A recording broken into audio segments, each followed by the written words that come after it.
Assalamualaikum warahmatullahi wabarakatuh. Saya Arif Ibo Mukti dari kelas 12 5 11. Saya akan menjelaskan dari makalah yang sudah saya buat yang berjudul Data Forgery.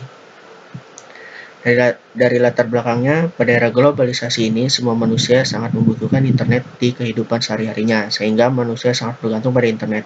Di dalam pengarsipan data maupun dokumen penting, baik dalam pemerintah maupun perusahaan swasta, lebih banyak menggunakan komputer maupun laptop, dan disimpan di dalam sebuah database sehingga dalam pencarian data maupun dokumen akan lebih cepat.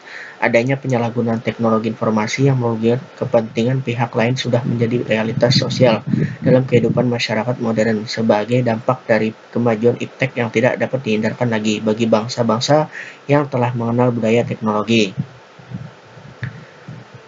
Menurut Kamus Besar Bahasa Indonesia, pengertian data adalah keterangan yang benar dan nyata, sedangkan forgery adalah pemalsuan atau tindak pidana berupa memalsukan atau meniru secara tak sah dengan etikat buruk untuk merugikan pihak lain, sebaliknya menguntungkan diri sendiri. Faktor pendukung seseorang dalam melakukan data forgery ialah faktor politik, faktor ekonomi, faktor sosial budaya. Pengertian data forgery menurut Kamus Besar Bahasa Indonesia, pengertian data adalah keterangan yang benar dan nyata atau keterangan atau bahan nyata yang dapat dijadikan bahan kajian, analisis, atau kesimpulan. Sedangkan pengertian forgery adalah pemalsuan atau tindak pidana berupa memalsukan atau meniru secara tak sah dengan etikat buruk untuk merugikan pihak lain dan sebaliknya menguntungkan diri sendiri. Data forgery biasanya diawali dengan pencurian data-data penting, baik itu disadari atau tidak oleh si pemilik data tersebut. Menurut pandangan penulis, data forgery bisa digunakan dengan dua cara, yakni yang pertama server side. Server side adalah pemalsuan yang cara mendapatkan datanya adalah dengan si pelaku membuat sebuah fake website yang sama persis dengan web yang sebenarnya. Cara ini mengendalikan dengan kelengahan dan kesalahan pengguna karena salah ketik. Terus yang kedua ada client side. Penggunaan cara ini sebenarnya bisa dibilang jauh lebih mudah dibandingkan dengan server side, karena si pelaku tidak perlu untuk membuat sebuah fake website. Si pelaku hanya memanfaatkan sebuah aplikasi yang sebenarnya legal. Hanya saja penggunanya yang disalahgunakan. Ternyata data forgery tidak sesulit kedengarannya. Dan tentunya hal ini sangat merisaukan para pengguna internet, karena pasti akan memikirkan mengenai keamanan data-datanya di internet. Faktor pendorong kejahatan data forgery, yang pertama ada faktor politik, faktor ekonomi, dan faktor sosial budaya.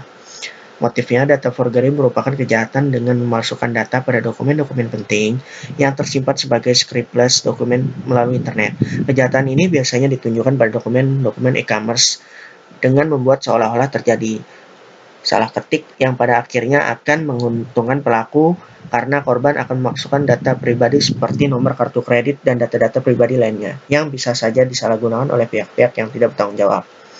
Cara penanggulangannya, yang pertama, verify your account.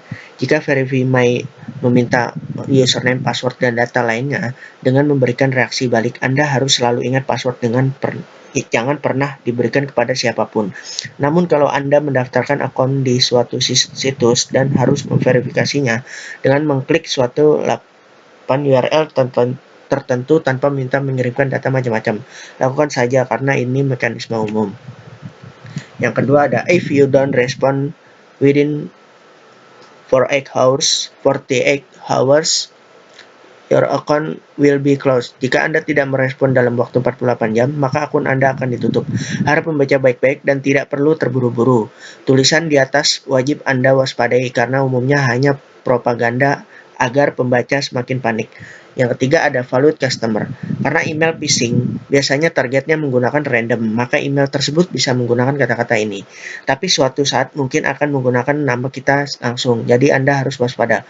Umumnya kebocoran nama karena kita aktif di milis atau forum komunitas tertentu. Terus yang keempat ada click the link below to gain access to your account. Metode lain yang digunakan hacker yaitu dengan menampilkan URL address atau alamat yang palsu. Walaupun wajah webnya bisa jadi sangat menyerupai atau sama, tapi kedua diminta registrasi ulang atau mengisi informasi sensitif. Itu patut diwaspadai. Misalnya halaman login Yahoo email. Di sana Anda akan disuruh memasukkan username dan password email Anda untuk login. Ketika Anda mengklik tombol login, maka informasi username dan password Anda akan terkirim ke alamat pengirim email. Jadi email tersebut merupakan jebakan dari pengirim email yang tujuannya untuk mendapatkan password email Anda yang lebih rumit lagi. Sekarang sudah ada beberapa e-book yang berkeliaran di internet untuk menawarkan teknik menjebol password. Seperti diketahui, password merupakan serangkaian karakter baik berupa huruf, string, angka, atau kombinasi untuk melindungi dokumen penting. Anda bisa bayangkan jika password email Anda jebol. Yang terjadi adalah seluruh data-data akan dapat diketahui. Password akun internet banking Anda yang verifikasi biasa masuk melalui email, maka akan habis uang Anda di akun tersebut. Cara pencegahannya, yang pertama perlu adanya cyber law, yakni hukum yang harus khusus menangani kejahatan-kejahatan yang terjadi di internet. Karena kejahatan ini berbeda dari kejahatan konvensional.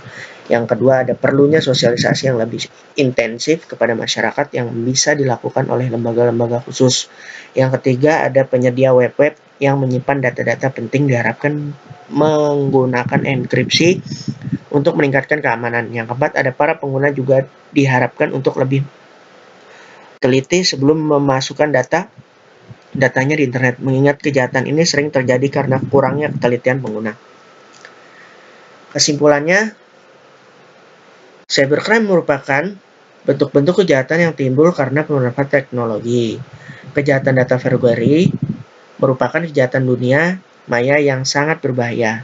Kejahatan data forgery ini lebih ditunjukkan untuk pemalsuan dan pencurian data maupun dokumen penting, baik di instansi pemerintahan maupun perusahaan swasta.